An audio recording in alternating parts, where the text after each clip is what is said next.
बच्चों let's read the question. So question में a part है हमारे पास. Why, it's not why, it's what. Here basically it's what. So they are asking you what is the IUPAC name and symbol for the element having atomic number 170. Second, they are saying that are the oxidation state and covalency of aluminium same in this compound. Third is why the second ionization enthalpy of sodium is more than the second ionization enthalpy of magnesium. So सबसे पहले तो यहाँ पे जो हमें की concept चाहिए that is electronic configuration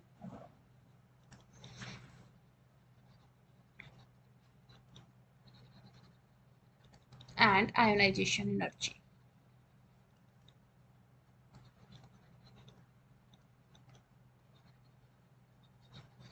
सो अब हम वन बाय वन देखते हैं. ए पार्ट में हमारे पास है कि अगर एटॉमिक नंबर 117 है तो उसका हमारे पास नाम और सिंबल क्या होगा.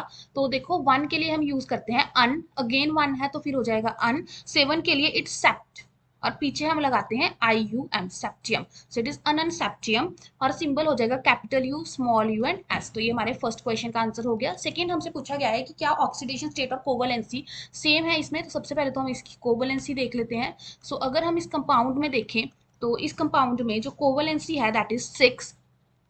वाई 6? बिकॉज यहाँ पे 6 लिगेंड्स हैं जो बाउंड कर रहे हैं एल्यूमिनियम से. और अगर इसकी ऑक्सीडेशन स्टेट निकालेंगे that will be basically x is equal to +2. So अगर हम यहाँ पे देखें इसकी ऑक्सीडेशन स्टेट और कोवलेंसी क्या है, सेम नहीं है. So the answer will be no, the covalency and oxidation state are not same. अब सी हमें कहा गया है why the second ionisation enthalpy of sodium is more than magnesium. So sodium की जो कन्फिग्रेशन है that is 1s2 2s2 2p6 3s1. सो अगर हम यहाँ से Na पॉजिटिव की कल लिखेंगे तो that will B 1s2 2s2 and 2p6.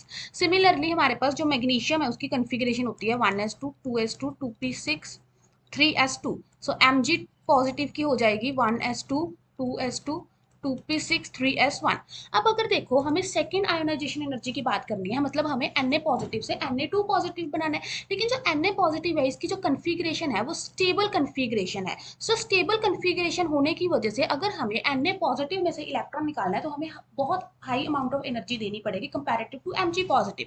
क्योंकि Mg पॉजिटिव में अगर हम एक इलेक्ट्रॉन निकालेंगे तो उसकी स्टेबल कन्फिग्रेशन बन रही है. इसीलिए क्या होगा कि जो Na पॉजिटिव उसकी सेकेंड आयोनाइजेशन एंथैल्पी ज्यादा है comparative to second ionisation enthalpy of magnesium. Hope you find the answer. Best of luck.